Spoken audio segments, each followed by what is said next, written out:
Salam alaikum.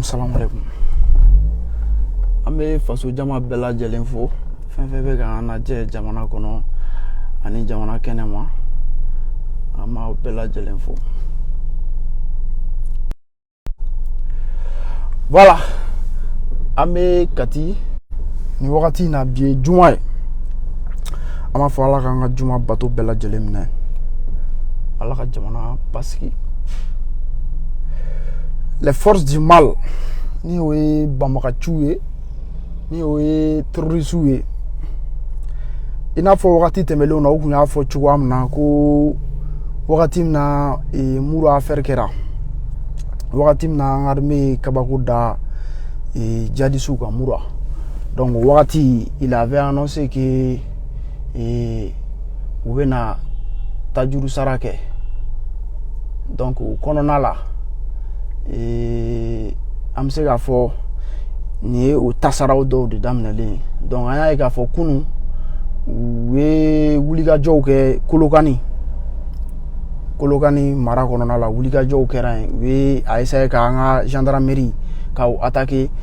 ka kla tasuma ko bla nga gendarmerie me kolokani na o fena temelengo ka boy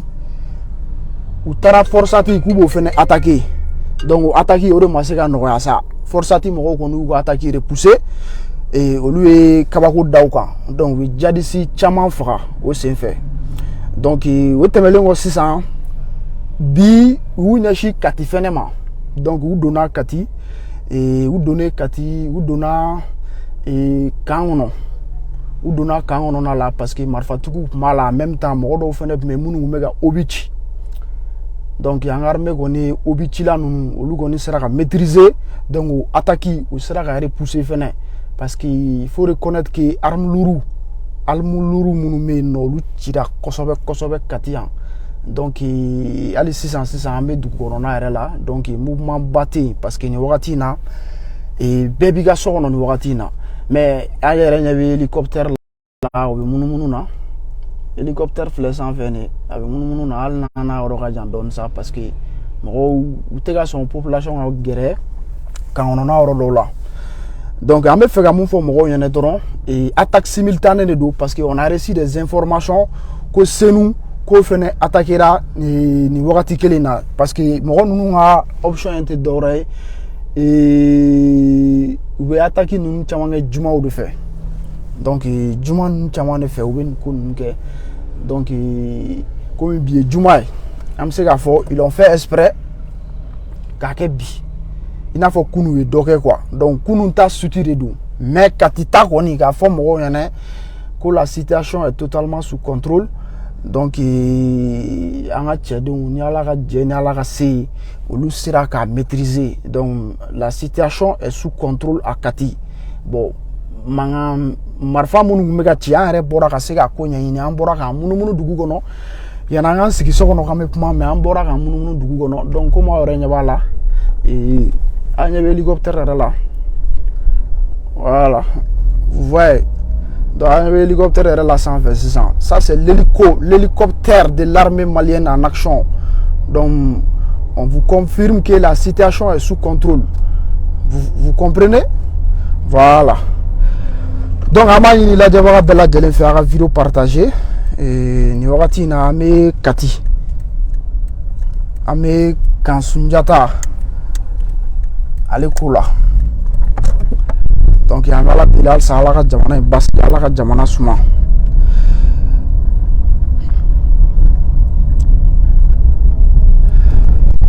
bodu won suma le no don parce que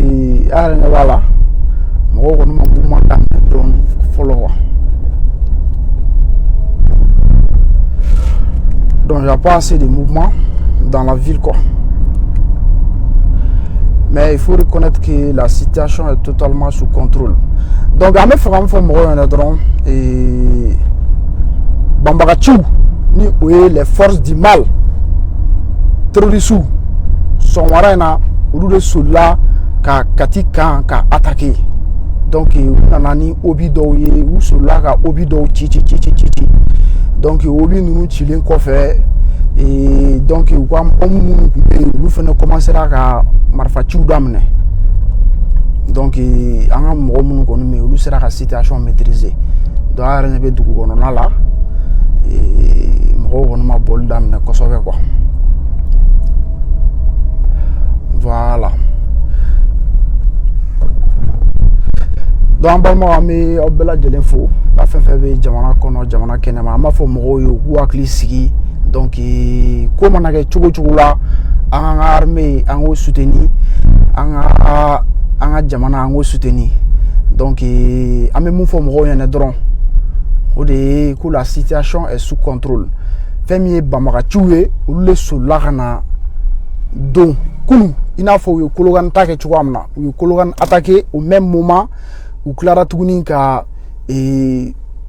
Segu yan fan fɛnɛ fɛ u ye attaque dɔ fɛnɛ kɛ attaque simultanée de don donc nin bɛɛ fɛnɛ bɛ mun yira parce que nin bɛɛ fɛnɛ b'a yira de k'a fɔ jamana b'a sen kan parce que fɔlɔ il faut reconnaître que ni attaque kun kɛra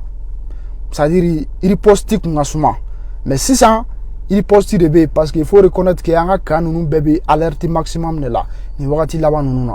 donc a t'i n'a fɔ k'a ko nana kɛ ka mɔgɔw sigilen to u yɛrɛ ma yen nɔ non riposte kɛra wa la situation est totalement sous contrôle donc u nana ka na Asimi yɛrɛ bɛ kan mun kɔnɔ ni o ye kan Sunjata ye donc banbagaciw bɛ se u bɛ bɔ yɔrɔ jumɛn na k'u bɛ na ko kana yen attaquer avion dɔ de nana u jigi yan u bɔra yɔrɔ jumɛn na ka na yen nɔ attaquer mais ni Ala sɔnna ni situation in minnu y'a kɛ u bɛ nimisa la minnu ye nin wale in kɛ u bɛ nimisa la ni Ala ka jɛ ye parce que an bɛ mun fɔ mɔgɔw ɲɛna dɔrɔn aujourd'hui solution wɛrɛ tɛ peuple bolo k'o de ye k'u ka armée soutenir pour que jamana a bɛ se ka stabiliser cogoya min na jamana bɛ se ka basigi cogoya min na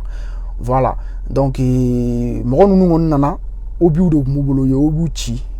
donc an ka cɛdenw kɔni sera ka obi ninnu u maîtriser donc arme lourde caman fɛnɛ cira ko in na mais halisa an yɛrɛ bɛ munumunu na an bɛ munumunu na donc an b'a fɔ Ala ka jamana suma Ala ka jamana basigi ni information de bɛ yen nɔ et pour le moment ni information de bɛ yen banbagaciw u bɛ ninnu de kɛ parce que u b'a dɔn il peut plus faire face mais u bɛ na dɔrɔn ka na tapage kɛ fan dɔ la dɔrɔn ka kisɛ ci dɔrɔn ka boli bon hali Kolokani ta in na o ɲɔgɔn de kɛra u taara ka taa gendarmerie la u taara sɔrɔ mɔgɔ tɛ yen u ye o jeni u taara k'u bɛ taa Forsati la o ma nɔgɔya Forsati mɔgɔw ko k'olu bɛ yan donc olu ye zaga ta u nɔfɛ u bolila donc o yɔrɔ fɛnɛ la hélicoptère bɔra Kati yan renfort fɛnɛ bɔra yan ka taga a jateminɛ yen nɔ o fɛnɛ tɛmɛlen kɔ tugun u nana ka na nin fɛnɛ kɛ yan mais u nalen tugun u nana ka na sɔrɔ armée dafalen bɛ yen u nana sɔrɔ armée dafalen bɛ yen nɔ mais u donna kan kɔnɔ u donnen kan kɔnɔ mɔgɔ minnu bɛ ka obi ci olu t'u to distance jan na k'u ka baaraw kɛ mais il faut reconnaître que arme lourde wɛrɛw fɛnɛ b'an ka armée bolo minnu ye olu fɛn ninnu kunbɛn quoi donc o fɛnɛ bɔlen kɔ u ka homme minnu fɛnɛ kun nana an ka mɔgɔw sera k'olu fɛnɛ maîtriser donc an b'a fɔ alhamdulilayi Ala ka jamana ye Ala ka basigi a ma nɔgɔya dɛ a kana kɛ mɔgɔw kɔnɔ fɛnɛ ko n'i ko k'i b'i tɛgɛ bɔ Faransi bolo k'a ka nɔgɔ a ma nɔgɔ dɛ nin bɛɛ de b'a la mais an bɛ tɛmɛ nin bɛɛ la an bɛ jamana in jɔ an bɛ tɛmɛ nin bɛɛ la an bɛ jamana in jɔ i n'a fɔ an y'a fɔ a ye cogoya min na an bɛ tɛmɛ nin bɛɛ la wa an bɛ jamana in jɔ voilà an ɲɛ bɛ hélicoptère yɛrɛ la donc a fɔ a ɲɛna la situation est totalement sous contrôle donc sisan ratissage de bɛ sen na ratissage de bɛ yen donc an bɛ moment min na sisan nin wagati in na armée bɛ ratissage de la donc minnu donna caman minɛra la maintenant sisan minnu yɛrɛ fɛnɛ donna caman minɛra la a tɔni minnu bɛ boli la sisan dɛ u bɛ k'olu de ɲini quoi minnu bɛ boli la n'u donna parce que u bɛ na dɔrɔn ka kisɛ ci dɔrɔn ka boli donc jadisi labani minnu bɛ yen nɔ n'olu bɛ boli la dɛ armée bɛ k'olu de ɲini nin wagati in na sisan donc o ratissage o de bɛ sen na mais attaque kɔni repoussera wa effet ma se ka kɛ attaque in na fɛnɛ an bɛ se k'o de fɔ maliyɛnw ɲɛna effet ma se ka k'a la mais u mago bɛ communication dɔ de la dɔrɔn k'o passer a ka fɔ ko bon an ye kan Sunjata attaqué an ye Senu an y'o kan attaqué donc o message u mago b'o de la k'o passer k'a fɔ dɔrɔn k'u sera k'o kɛ quoi mais l'objectif u tɛ se ka nin kan ninnu minɛ o kelen parce que n'i ye Mali yɛrɛ ta k'a lajɛ Kati kan ni fɔlɔ tɛ flanando donc kati kan tɛ se ka attaquer wa kati kan tɛ se ka minɛ mais u bɛ na dɔrɔn ka tenter ka marifaw ci dɔrɔn a bɛ n'a fɔ dɔ ka n'i sigilen sɔrɔ a ka da la dɔrɔn k'i neni dɔrɔn ka boli quoi donc o genre de don a bɛ fɔ ko karisa ko nana k'a ye karisa neni bon a bɛ fɔ bon jadisiw nana kana kati kan attaquer o kɔrɔ tɛ ko insécurité bɛ jamana kɔnɔ o kɔrɔ fɛnɛ tɛ tuguni ko armée tɛ ka baara kɛ armée bɛ ka baara kɛ donc mais attaque simultanée ne don c'est les attaques ou mɔgɔ bɛ communication dɔw de la donc o communication tɛ dɔwɛrɛ dɔrɔn a ka fɔ k'u sera ka attaque kɛ mɔgɔ dɔ bɛ hali ni tɛ se a la n'i ka kan a ka fɔ k'i taara ka t'i kɛ dɔ kan a ka so hali ne tɛ se a la o message de bɛ passer quoi donc u mɔgɔ bɛ communication dɔ de la donc mɔgɔw k'a faamuya dɔrɔn ni attaque in u bɛ fɛ ka communication dɔ de passer o communication tɛ dɔwɛrɛ dɔrɔn a ka fɔ insécurité bɛ jamana yɛrɛ kɔnɔ aw m'a ye Asimi yɛrɛ dagalen don yɔrɔ min na ni o ye kan Sunjata ye terroristes sera ka na yen attaquer u bɛ fɛ k'o message dɔrɔn de passer quoi c'est ça l'objectif donc k'a fɔ fɛnɛ fɛn min ye Bamako ye a lajɛ semaine passée u ye Zantigila poste attaquer c'est le message qu'il veut lancer alors que n'i dun y'a lajɛ jadisiw ye nin vocal bila fɛn fɛn ye kalo damadɔ ye a b'o bɔ fɛn fɛn kalo damadɔ ye a b'o bɔ u ye nin message bila a bɛ kalo damadɔ bɔ i y'a faamuya donc a ɲɛ bɛ hélicoptère la donc nin ye Fama ka hélicoptère ye an b'a fɔ halisa Ala ka armée dɛmɛ jugu ninnu pour que u bɛ se ka bɔ jamana yɛrɛ fan o fan na cogoya min na u ka se ka bɔ jamana kɔnɔ donc n bɛ fɛ ka min fɔ dɔrɔn u mago bɛ message dɔ de la Zantigila poste attaquer lajɛ u bɛ fɛ ka message dɔ de passer sinon n'i ye cɛkisɛ i bɛ poste minɛ k'i sigi de o i tɛna dɔrɔn ka na mɔgɔw sigilen sɔrɔ u b'an ka kan yɔrɔ dɔn u bɛ kan yɔrɔ dɔn mɔgɔw kan minnu bɛ yen nɔ ni olu sigilen don kɛlɛ kama u b'olu yɔrɔ dɔn an ka cɛden minnu bɛ yen n'u n'an ka patrikɛlaw bɛnna u b'u dogo de mais nin bɛɛ ye message dɔ de ye mɔgɔw an bɛ fɛ mɔgɔ population ka mun faamuya dɔrɔn mɔgɔ ninnu bɛ fɛ ka message dɔ de passer o message tɛ dɔwɛrɛ ye an ye kati kan attaquer là où il y a le maréchal Assimi, là où il y a le libérateur colonel Assimi Goïta, en sera qu'à aucun, Allah qui s'est flatchi, avec foko les djihadistes aujourd'hui, avec n'a fait fémier, Franck 24 ni RFUE, ou l'oubna Bobby, qu'a fait benmine, insécurité, au Mali, à Donta Botanto, donc à Manamanakan, blabla. Donc avec n'a ou quoi média ou la aujourd'hui, ou n'a communication jarimge, à vous 600. Abu wa média ou lajɛ fɛn min ye France 24 ninnu ni RFI ye a bɛ n'a lajɛ u bɛ na communication jarme kɛ quoi parce que France bɛna taa l'autre jour n bɔra k'a fɔ mɔgɔw ɲɛna France général ko k'olu bɛna taga k'u kan ka taa le 7 août prochain donc ko tiɲɛ na k'u filila Mali la ko wa ko Mali fana la k'u ye erreur kɛ k'u bɛna taga i y'a faamuya maintenant o tagali tigɛ ten donc il faut que action de représailles de ka kɛ minnu b'a yira k'a fɔ an bɛ k'a fɔ Faransi ka taa an bɛ k'a fɔ MINUSMA ka taa an yɛrɛ tɛ ka se k'an yɛrɛ lakana donc message bɛɛ de bɛ kow kɔnɔ walayi message de bɛ kow kɔnɔ o de la an b'a fɔ peuple ɲɛna dɔrɔn an ka to an ka nin transition kɔ an ka to nin sɔrɔsiw kɔ i y'a faamuya debout sur les remparts Ala ka jamana in Ala k'a basigi Ala ka jamana basigi mais jugu tɛ se parce que u nana ka na mun kɛ message de don dɔrɔn a passer i y'a faamuya mais ni Ala ka jɛ ni Ala ka dɛmɛ fɛnɛ jamana in bɛ Ala ka dɛmɛ ni Ala ka jɛ de kɔnɔ o kɔnɔna la alhamdulilayi arabil alamina situation c'est totalement sous contrôle parce que minnu nana caman minɛra la wa caman fagara la fɛnɛ donc il faut reconnaître que halisa ni information minnu bɛ yen an ka surasi ɲɛmɔgɔw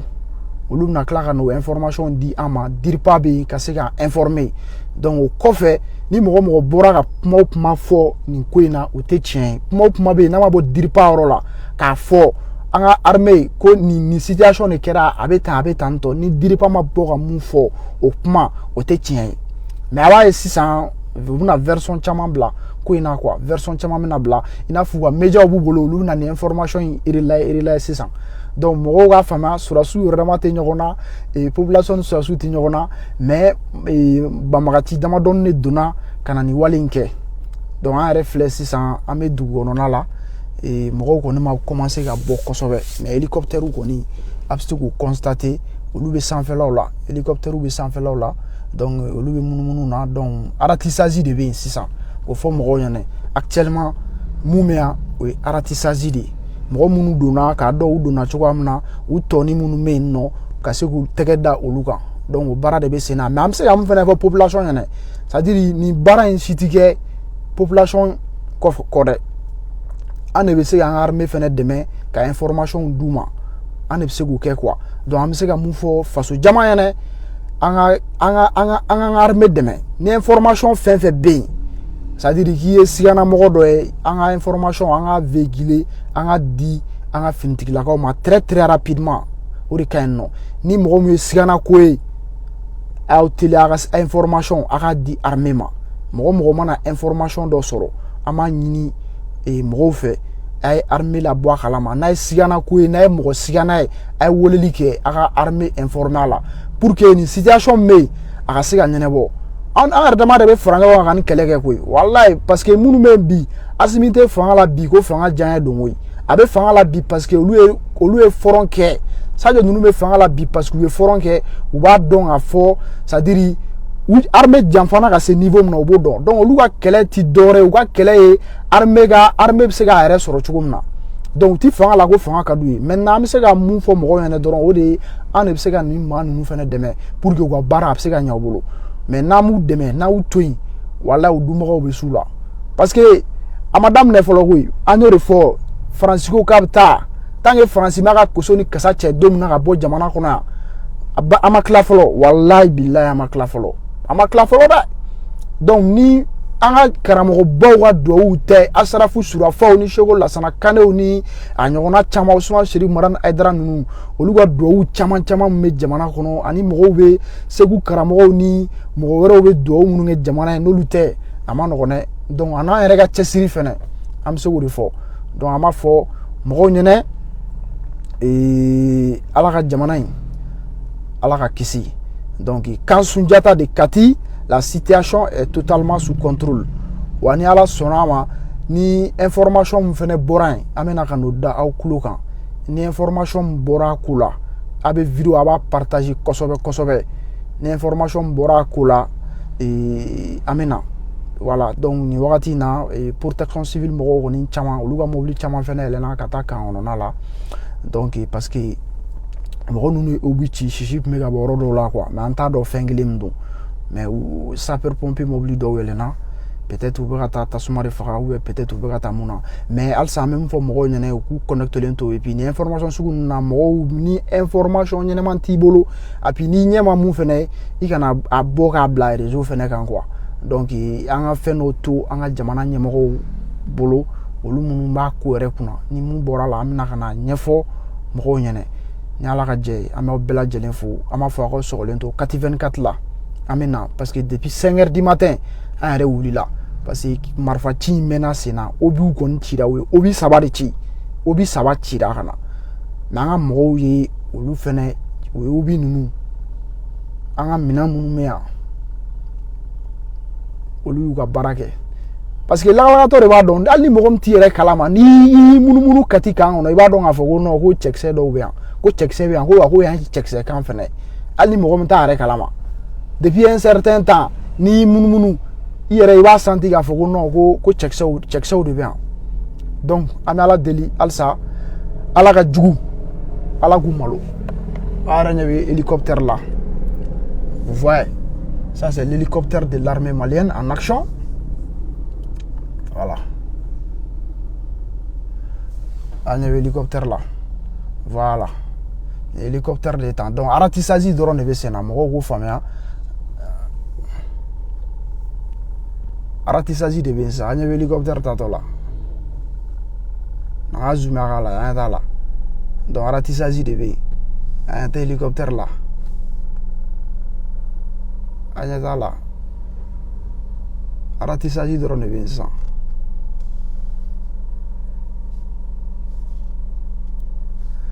donc an bɛ fɛ ka min fɔ mɔgɔw ɲɛna dɔrɔn ratissage de bɛ yen sisan an filɛ wagati min na sisan donc hélicoptère min yɛrɛ bɛ sanfɛ a bɛ taa se hélicoptère 3 ɲɔgɔn na ni wagati in na sisan hélicoptère min bɛ Kati yɛrɛ kunna a bɛ taa hélicoptère 3 la donc u bɛ ka zone bɛɛ boucler don wa ceinture kɛlen don ceinture de kɛlen don ka zone bɛɛ boucler sisan donc ni Ala ka jɛ ye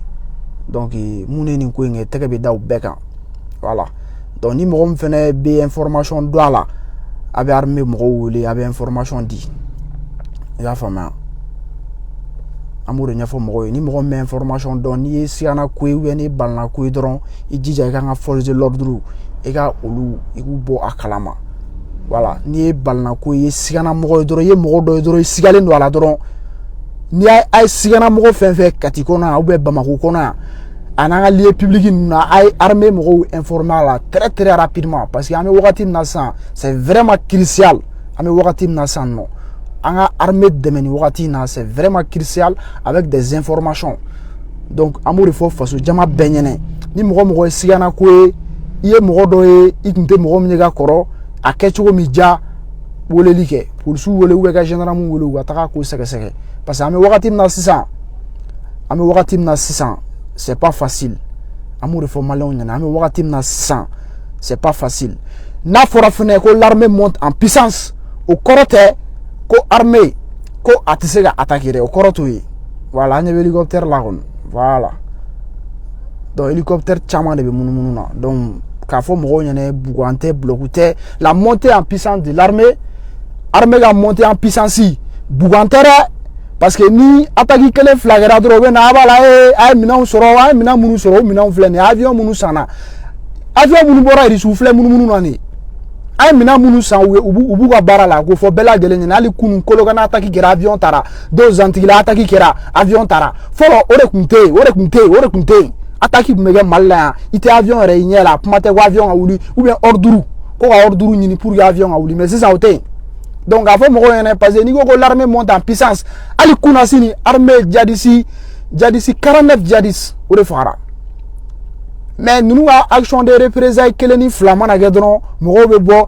a b'a la a ye minɛnw san a b'a la k'a ye radar san mais radar bɛ kɛlɛ min kɛ f'i k'o de dɔn n'a fɔra ko radar sanna f'i k'a dɔn de k'a fɔ ko radar sanna kun min na n y'a fɔ n ka vidéo la radar bɛ baara min kɛ n'i t'o dɔn e tɛ se ka radar nafa dɔn o de kuma ye donc mɔgɔw k'a faamuya dɔrɔn k'u bila paix kɔnɔna la n y'a fɔ a ye cogoya min na mun kɛra sɔgɔmada in na attaque simultanée de don kelen kɛra Kati yan wa kelen kɛra Senu n y'a fɔ n ka kuma la attaque simultanée o de don u ye dɔ kɛ Kati yan ka dɔ kɛ Senu Kati ta kɔni o contrôle la wa Senu fɛnɛ ta o fɛnɛ bɛ sous contrôle Senu ni wagati na dɔ kɛra Kati u y'a bɛɛ de kɛ ɲɔgɔn fɛ i n'a fɔ kunu u taara ka taa Kolokani u ye Kolokani kan attaquer en même temps u ye Forsati fɛnɛ kan attaquer yen nɔ o fɛnɛ kɔfɛ tuguni u tagara ka taa dugu in tɔgɔ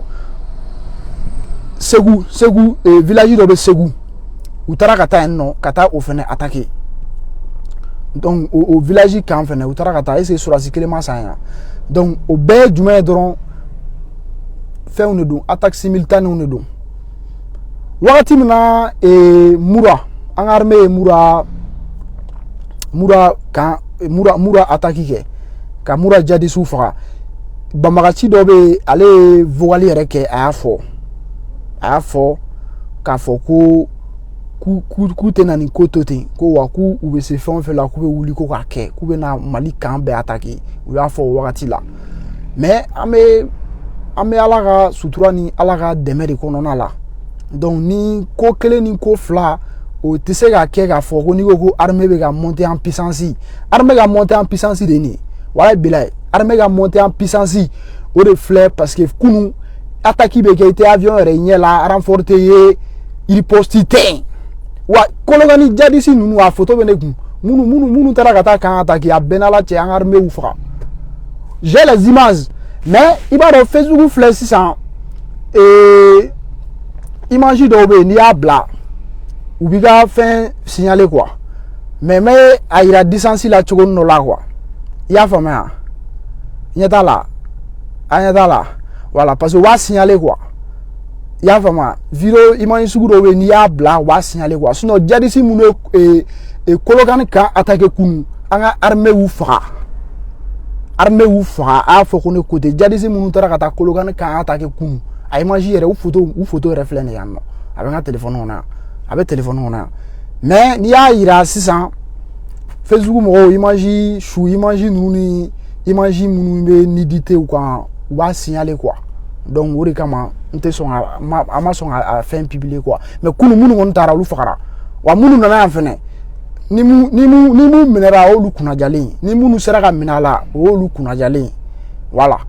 mais an bɛ mun fɔ dɔrɔn attaque fila de don kelen kɛra Kati yan wa kelen kɛra Bamako Senu ama be kalama kelen kɛra Bamakɔ senu wa a fila bɛɛ c'est sous contrôle a fila bɛɛ c'est sous contrôle donc comme an bɛ Kati yan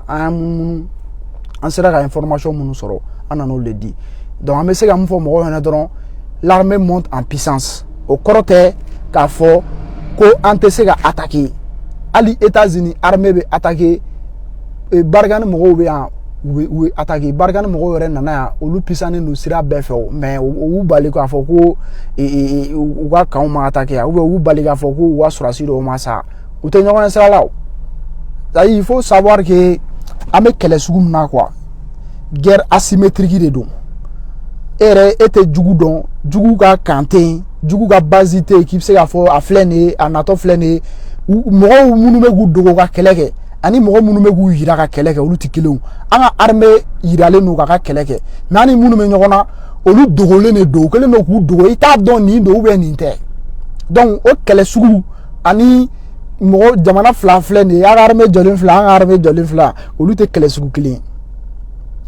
i y'a faamuya maintenant l'armée monte en puissance fo maliyɛndenw k'o de faamuya donc nin ko ko bɛ kɛ a bɛɛ bɛ kɛ de ka se k'an ka homme moral saper ka se ka population ka se ka anw na décourager k'a fɔ a b'a la ko ka armée bɛ ka monter en puissance a ka avion bɛ min a ye radar san olu bɛ min kɛlɛkɛminɛn minnu sanna olu bɛ min donc mɔgɔw k'a faamuya kɛlɛkɛminɛn minnu sanna olu tɛ Kati yan k'u bɛ Assimi sécuriser o kɛlɛkɛminɛnw bɛ fɔrɔn na wa Russie minnu nana les Russes là ils sont pas à Kati pour sécuriser Assimi comme l'a dit les médias mensongers là ces Russes là actuellement ils sont au front avec nos hommes pour combattre nos ennemis donc faut mɔgɔw k'o de faamuya Russie minnu nana ces Russes là ils sont pas à Kati hein, pour sécuriser Assimi non ils sont pas à Kati pour sécuriser Assimi il faut k'a k'o faamuya o Russie ninnu u bɛ front de la ils sont avec l'armée aujourd'hui pour combattre les forces du mal donc mɔgɔw k'o faamuya voilà donc ala ka jamana suma ala ka jamana basigi an b'aw bɛɛ lajɛlen fo an b'a fɔ mɔgɔw kana na armée ka monter en puissance an kana na a tɛ mɔgɔ si t'a a fɛn quoi k'a fɔ k'i bɛ n'o saboter quoi non an kana sɔn o ma quoi i y'a faamuya donc an bɛ bɛɛ lajɛlen fo an b'a fɔ a ka vidéo partager an bɛ bɛɛ lajɛlen fo a ye vidéo partager ala ka jamana suma ala ka jamana basigi donc ni information bɔra la an bɛn'o da aw kulo kan cɛ an tɛ siran sa an ye Katikaw de ye quoi e delila ka Katika siran ne yan ok salam alaikum an b'a fɔ ala k'an ka maréchal le libérateur Assimi il va bien le libérateur de l'Afrique le libérateur de l'Afrique francophonie Makɔrɔ bɛ siran cɛ mun ɲɛ le maréchal Assimi Goïta ni ala sɔnna foyi tɛ yen wa Afrique bɛ libéré ni ala sɔnna Afrique bɛ libéré à travers le Mali ni ala sɔnna a ma Assimi b'o baara de la ala ka jamana in suma ala ka jamana basigi wa salam.